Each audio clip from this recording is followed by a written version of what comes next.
Bienvenidos a Cruce de Palabras por Telesur. Soy Luis Hernández Navarro y hoy nos acompaña en el estudio el doctor Pedro Salmerón, historiador, director del Museo Regional de Historia, autor de múltiples libros sobre historia de México, el último de los cuales trata de un tema apasionado y polémico, la batalla de Tenochtitlan. Pedro, muchísimas gracias por estar con nosotros en este Cruce de Palabras. No, Luis, gracias a ti por invitarme. Pedro, a comienzos de la década de los 70, los dirigentes indígenas latinoamericanos más radicales, que estaban en un proceso de reconstitución de sus pueblos, sostenían la tesis de que no había habido conquista de América, que lo que hubo fue una invasión, pero que la prueba de que no había conquista es que ellos estaban ahí y que habían resistido. Da la impresión de que sin declarar esa adscripción literalmente, tú te sumas a ese esquema de interpretación. Tú dices, no, momento, no hubo conquista. Lo que hubo fue una incursión española. ¿Cómo está eso? ¿Cómo lo explicarías tú? Mira, se me atravesó el tema y se me atravesó de esa manera. Yo había leído desde adolescente las crónicas fundamentales para esta historia, que son Hernán Cortés, quien inventó el cuento que durante 450 años todos repetimos sin darnos cuenta de que estábamos repitiendo el cuento de Cortés, Bernal Díaz, y la llamada Visión de los Vencidos, es decir, esta compilación famosísima que hizo Miguel León Portilla de cachos de los informantes de Sahagún, de los anales de Tlatelolco, del Códice Florentino, para mostrarlo como la visión indígena, ¿no?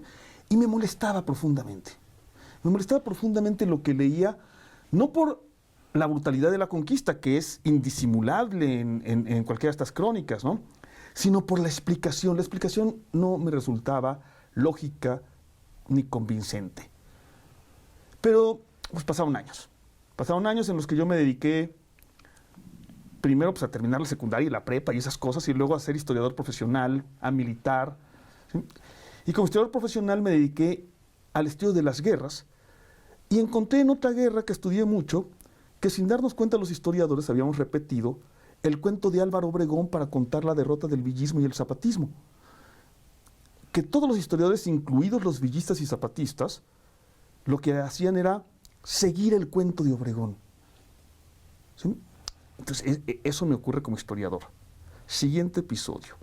Me meto en 2016-2017 a tratar de desentrañar la ideología priista y leo las grandes críticas a Octavio Paz, de Jorge Aguilar Mora, de Ana Santos, de algunos otros autores, y voy entendiendo qué fue lo que nos quisieron vender con la idea de la conquista de México. Mientras sigo militando, trato de entender al zapatismo cuando irrumpe el zapatismo y entonces entender esa corriente de la que el zapatismo forma parte, que tú mencionaste, y van cuadrando ideas. Y de pronto en 2019, cuando me toca ser durante unos meses, casi un año, director del INER, un instituto que, que tenía la encomienda de provocar la discusión histórica, estoy muy cerca de Luis Fernando Granados, que en paz descanse, acaba de fallecer muy lamentablemente, quien venía reflexionando sobre la resistencia indígena y sobre la no destrucción de Tenochtitlan, la no conquista, el rechazo a la palabra conquista mismo. Y me toca leer a los historiadores críticos, por ejemplo, Guy Rosat, investigador emérito del INAH en Veracruz, quien desmonta punto por punto la idea de que el libro de Miguel León Portilla es Visión de los Vencidos. Demuestra que es el mismo cuento de Cortés y que es un cuento bíblico. Y Matthew Restal, Clementina Badcock, Pantoja, Ana Saloma, qué sé yo, me doy cuenta es que los historiadores y los arqueólogos ya se dieron cuenta de que no hay conquista.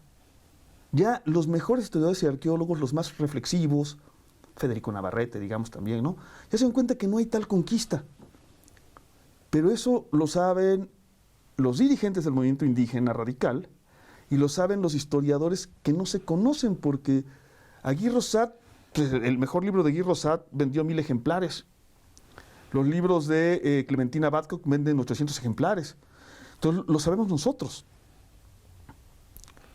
Y entonces, cuando me quedo sin trabajo fijo, a fines de 2019, digo, hay que escribir ese libro. Hay que escribir ese libro y explicar por qué no hay conquista y tratar de explicar por qué lo creímos durante 500 años y pues me dediqué a hacerlo de lleno. Pedro, sin embargo, tienes el problema de las fuentes. O sea, Todos. estás hablando de Guy Rosart también, en su momento maestro de la Escuela de Antropología, ¿no? Muy polémico. Siempre. Como él y todos los demás tienen que recurrir a las fuentes que hay, que son las fuentes desde las cuales se construyó esta idea de la conquista militar, de la conquista espiritual, etcétera, etcétera. ¿Cómo le haces para darle la vuelta a las fuentes? No, más bien hay que hacer lo que tenemos que hacer los historiadores, que es, el secreto del historiador es la crítica de fuentes y la confrontación de fuentes, donde la crítica es preguntarnos, ¿quién lo escribió? ¿Cuál es su contexto? ¿Cuál es su idea? ¿De qué nos quiere convencer? ¿A quién quiere convencer cuando escribe esto? ¿Por qué lo escribió? ¿Para qué lo escribió? Torturar la fuente. Y luego decir, este dijo este, pero este otro dijo esto otro. Y confrontarlos uno con otro.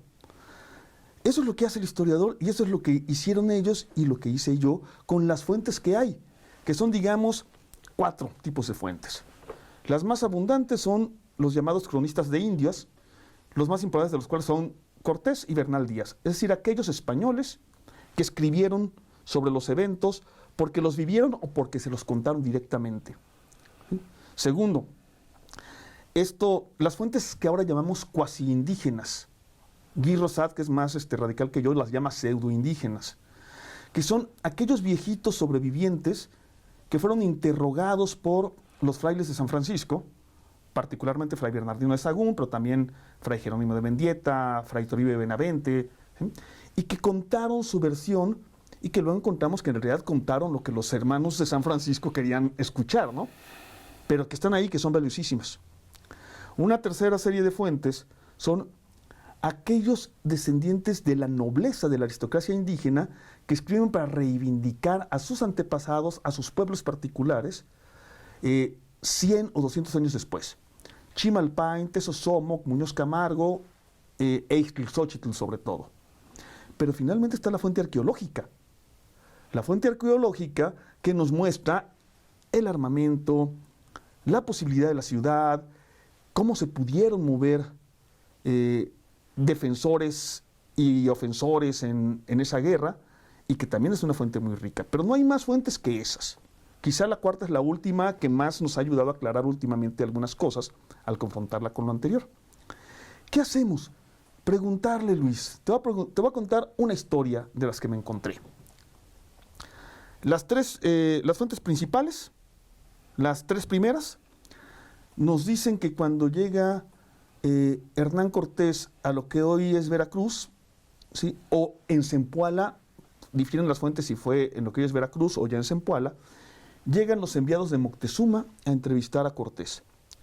Y que Cortés hace que cabalguen sus caballitos, que son 16, por cierto, ¿sí? Que disparen sus arcabucitos, que saquen sus espadas, ¿sí?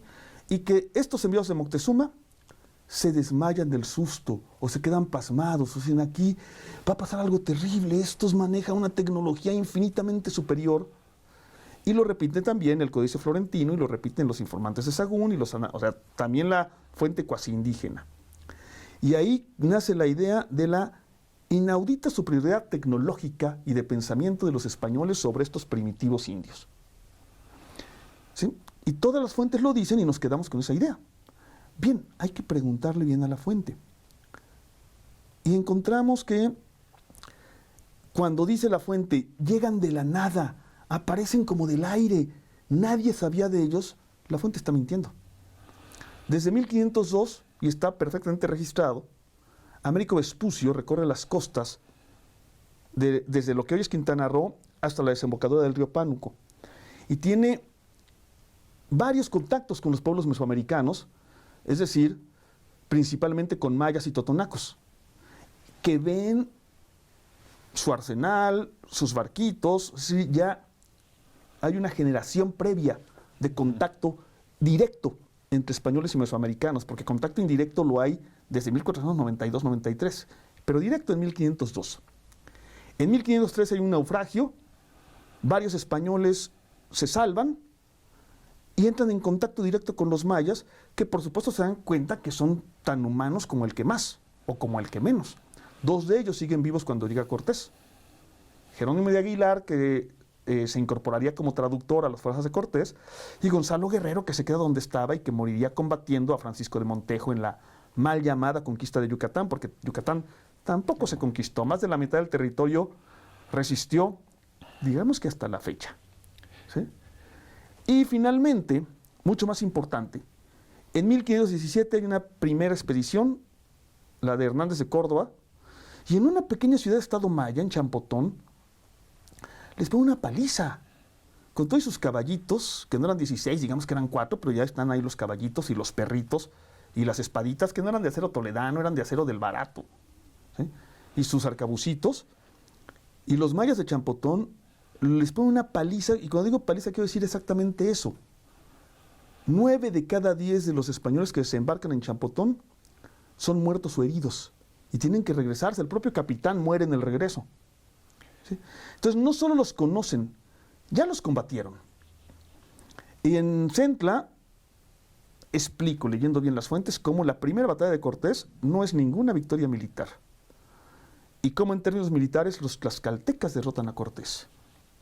Entonces, veo estos hechos y digo, ¿de dónde sacan que guerreros legendarios mexica se desmayan porque vieron cabalgar unos animales y vieron disparar 4 arcabuces? No tiene sentido. Y si eso no tiene sentido, no tiene ningún sentido que me hablen de la inaudita superioridad tecnológica ni de la superstición de los mexica.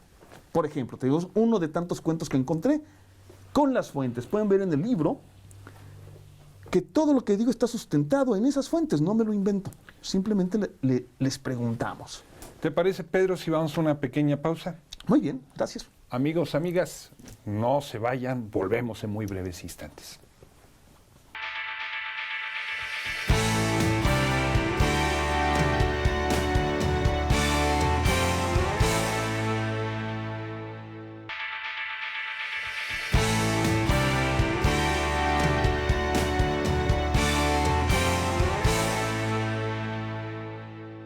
Estamos ya de vuelta en este cruce de palabras, conversando con el doctor en historia Pedro Salmerón sobre lo sucedido hace 500 años con la llegada de los españoles al centro de lo que hoy es México. Pedro, cuando uno va al Museo de Antropología, la sala principal, la más deslumbrante, es la sala azteca. Domina por sobre todos los demás. Hay toda una idea de que lo mexica es México. México Tenochtitlan, se dice, ¿no? Y hay toda una visión de que los mexicanos, el mestizaje nace precisamente de los aztecas en detrimento de todos los otros pueblos que estuvieron. ¿Es válida esta visión? Por supuesto que no, pero sí es muy comprensible y voy a decir por qué. Ahorita que dices de los mexica, ayer estaba yo en Tizayuca, Hidalgo, les pregunto, ¿quiénes de aquí descienden de los mexica? Y levantan la mano todos, y dice, ¿de dónde eran tus antepasados? De aquí mismo. Entonces le digo, entonces eran otomís o nahuas acolhuas. Dice, pero aquí llegaba el imperio mexica. Entonces, no, es que no hay imperio mexica. Aquí está otro cuento. ¿Quién inventó que existía un imperio mexica y que era equivalente a una monarquía territorial, de tal modo que si su monarca se sometía al emperador Carlos, todo legalmente estaba sometido a la monarquía española? Lo inventó Cortés derrotado, o sea, después de que le pone una paliza en la noche de la huida, para no llamarla ni noche triste ni noche victoriosa. Después de la paliza que le pone en la noche de la huida, derrotado, acogido por los tlaxcaltecas otra vez, empieza una serie de campañas militares en lo que hoy llamamos Valle de Puebla, y ahí escribe la segunda carta de relación, donde empieza el cuento. De ahí se inventa que esto era una monarquía territorial, ¿sí? A semejanza de España o a semejanza de Francia, ¿sí?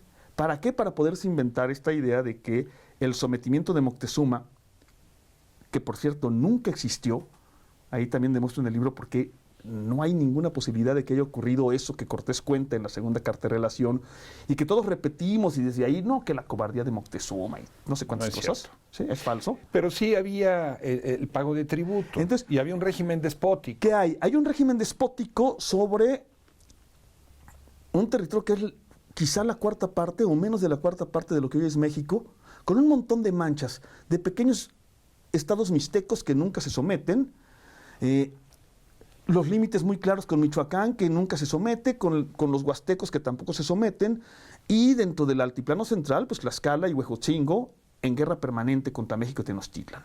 ¿Sí? Y sobre los demás pueblos tributarios, hay una estructura política muy rara de la Triple Alianza. Algunos pueblos tributan a Tlacopan, otros tributan a Texcoco, y otra mitad tributa a México Tenochtitlan. Y dentro de esos no se impone ni la lengua, ni las formas religiosas, ni las formas políticas. Lo que se impone es la extracción del excedente mediante el tributo. ¿Sí? En algunos casos, incluido seres humanos para el sacrificio, ¿no? Entonces, pero esto es muy reciente. O sea, apenas 98 años antes de la llegada de Cortés, ¿sí? Una alianza de Tenochtitlan y Texcoco derrota a Azcapotzalco y se imponen sobre cierta parte del Valle de México. Solo una parte. Necesitarían 4 guerras contra Xochimilco para derrotar a la coalición de Altepeme en torno a Xochimilco. ¿Sí?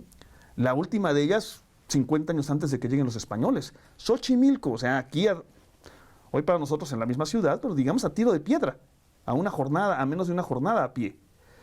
Y luego salen del Valle de México y empiezan a dominar otros Altepeme, de la zona Otomí al norte del valle, de la zona Nahua en el actual Valle de Puebla, de la zona Mixteca, pero muchos de estos pueblos tributarios tienen menos de 20 años de tributar a México Tenochtitlan, después de una serie de guerras que no hacen sino continuar lo que es lo característico del posclásico mesoamericano, que son las guerras permanentes, la construcción de confederaciones de Altepeme, su destrucción, la construcción de otras confederaciones, ¿sí?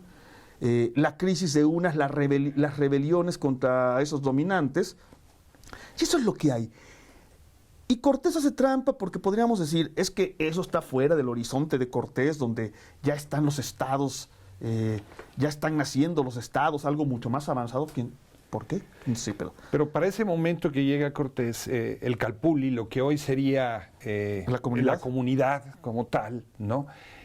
Ha perdido ya muchas de sus potencialidades y de sus competencias a manos de esta aristocracia, no sé cómo tú le llames, militar y religiosa. Entonces, cierro la idea anterior para decir que Cortés pudo haber comparado a esto con lo que ocurría en Italia, que se parece mucho a lo que pasaba en Mesoamérica, y no con la monarquía territorial naciente de España, que por cierto apenas 30 años antes los españoles también peleaban entre sí permanentemente, y no solo moros contra cristianos, sino cristianos contra cristianos, moros Pero el Calpulli, esta es una idea central a la que le dediqué lo que pude dedicarle porque es lo que dan las fuentes. Hay también, al mismo tiempo, hay una irrupción o invasión, yo le llamo irrupción. Finalmente llegan 3.000 españoles, hombre, no son tantos. Hay una irrupción o invasión, hay una guerra entre las élites dominantes, los aristócratas de Tlaxcala y de Zempoala y de Xochimilco contra los aristócratas de Tenochtitlan y sus aliados, ¿eh? Porque los que deciden la guerra contra Tenochtitlan en cada caso son los gobernantes, el cacique gordo de Zempoala, el senado de Tlaxcala, los señores de Xochimilco, ¿eh? Y hay un tercer nivel, que es una tesis que desde hace 50 años, o que hace 50 años presentó don Friedrich Katz, que es una poderosa rebelión popular de esos Calpulli y comunidades que han ido perdiendo poder frente a los dominantes, ¿sí? Lo cual nos habla de que había un proceso de transición muy claro hacia una sociedad ya abiertamente de clases, y que aprovechan el caos para rebelarse y para recuperar el poder de la comunidad. ¿Sí? ¿Qué pasa con esta gran rebelión popular que está en marcha, que es cortada de tajo por las epidemias? Los macehuales que se están rebelando, ¿eh?, en contra de la aristocracia mesoamericana y que aprovechan la llegada de los españoles para destruir a la aristocracia mesoamericana, de pronto son naturalmente a los que golpea la epidemia que en 50 años va a matar quizá las 2/3 partes, 3/4 partes de la población. Entonces también ocurre eso, que por supuesto es lo que menos conocemos, porque los que menos escriben son los de abajo. Esa epidemia, más el proceso de dominación, de esclavitud, ¿se puede caracterizar como un genocidio? Enrique Semo dice que sí. Mathieu Restal dice que por sus efectos sí, que por su intencionalidad no. Que no hay la intención en Cortés ni en sus amigos, ni siquiera en los más despiadados como Nuño de Guzmán o Pedro de Alvarado, de exterminar a la población.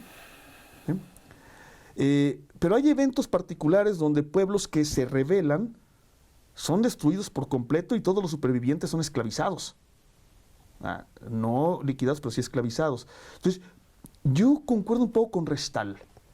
No hay intención genocida y luego además llega la barrera protectora de la comunidad, que son los franciscanos y más adelante los agustinos y los jesuitas y dominicos, pero principalmente los franciscanos, ¿sí?, que se constituyen una barrera de protección de los pueblos indígenas. Entonces no hay intención de genocidio, pero por sus efectos, ¿sí?, por la cantidad por el porcentaje de muertos, por la cantidad de regiones devastadas, y porque se suman otros factores que analiza Enrique Semo, con base en varios historiadores, que es, pues, cuestiones morales, es decir, de debilitamiento moral, de depresión colectiva, etcétera, ¿sí? Puede ser que por sus efectos podamos considerarla genocidio, no por su intencionalidad. Pero claramente sí se establece una relación colonial, sí, de extracción del excedente generado por la mano de obra, por el oro, la plata, sí, los productos agrícolas que se producen aquí. No se le puede llamar, los que le llaman traidores a tlaxcaltecas, yo diría, pues súmale 100 pueblos más, ¿no? Zempoaltecas, huejotzingas, chalcas, ochimilcas, porque primero era la forma permanente, como en Italia, de la época, insisto, de la guerra. Pero segundo, porque nadie de ellos podía saber qué es el colonialismo europeo. ¿Sí? Como lo dice muy bien Svetan Todorov, el gran filósofo y filólogo de origen búlgaro. No podían ellos saber lo que nosotros sabemos, qué significa el colonialismo europeo. Y entonces, en un principio parece que la ocupación de México Tenochtitlan solo implica el cambio de un tributario por otro tributario, como había ocurrido durante 400 años en Mesoamérica. No, muy pronto empiezan a cambiar las cosas. Y para mí el punto de inflexión, más que el colonialismo europeo, es la epidemia. Sin la epidemia que devasta a los pueblos, los europeos, el puñado de europeos no habrían podido de ninguna manera establecer ese modelo de dominación, porque de inmediato las castas guerreras mesoamericanas dicen, no, espérate, aquí quedamos que pagamos tributo, no que nos vas a mandar a trabajar a la mina como esclavos, o al planteo de azúcar o de algodón como esclavos. Ahí cambian las cosas y no se hubiera podido imponer este modelo que transita hacia el capitalismo. ¿Sí? Creo que la epidemia, más que lo militar y que la irrupción española, lo que cambia las cosas cualitativamente es la serie de epidemias, porque no fue una, ¿no? La primera y violentísima es la de 1520, que no solo mata a los campesinos, ¿sí?, mata al jefe del partido proespañol en Tlaxcala, Maxiscatzin, y mata a Cuitláhuac, ¿sí?, el güey Tlatuani de México Tenochtitlan. Si mata a esos, imagínate el daño de los masehuales. Estamos hablando también de un proceso de resistencia. Hay pueblos indómitos a donde, por más que intentan los colonizadores españoles llegar, y sus aliados no llegan. Sí. Estamos hablando del sureste mexicano, estamos hablando de los chichimecas, de los apaches, etcétera, etcétera. Esa resistencia dejó huella. Por eso, como dijiste al principio, pues aquí están vivos y actuantes los indígenas y los pueblos indígenas que resisten, ¿no? Ahora resisten al neoliberalismo, a los megaproyectos, a la minería, ¿sí?, al intento de seguir destruyendo su cultura, no han podido en 500 años, ¿no? Pero también esas son las razones por las que nos negamos a decirle conquista. O sea, acá en México Tenochtitlan, pero tienen que venir primero las brutales expediciones contra Michoacán y contra la Huasteca. Luego la guerra del Mixtón en el actual Jalisco, Zacatecas, que dura hasta 1548. Luego la guerra chichimeca de 1550 a 1600. Luego las expediciones al sur, las 3 expediciones a Yucatán, que terminan con el establecimiento de una pequeña serie de ciudades en torno a lo que hoy son Mérida y Progreso, cuando todo el resto de la península sigue con ciudades-estado mayas, la última de las cuales se rinde en 1697. Pero más de la mitad de la península los españoles nunca entraron. De todo el oriente de lo que hoy es Yucatán y todo el actual estado de Quintana Roo, los españoles hacen expediciones, pero nunca establecen puestos permanentes, porque son sistemáticamente expulsados. Y eso va a conectar directamente con la gran rebelión maya de 1848 a 1903, que retoma Felipe Carrillo Puerto después, ¿no? A la Sierra del Nayar, a la Sierra Gorda de Querétaro, a la zona de los Tepehuanes. Los españoles solo logran entrar cuando entran mediante pactos y acuerdos. Militarmente nunca lo logran. Los apaches firman la paz en 1810 con la corona, y es una paz que beneficia a los apaches y que les da el dominio y control de sus territorios, ¿sí? Nunca cesa la resistencia, y pueblos aparentemente ya vencidos se vuelven a levantar en armas cuando la opresión se vuelve inaceptable. Pedro Salmerón, muchísimas gracias por estar con nosotros en este viaje por el túnel del tiempo. Muchas gracias a ti, Luis, como siempre. Y ustedes, amigos, amigas, muchas gracias por su amable hospitalidad el día de hoy. Ya saben, los esperamos la semana que viene aquí por Cruce de Palabras de Telesur. Hasta la próxima.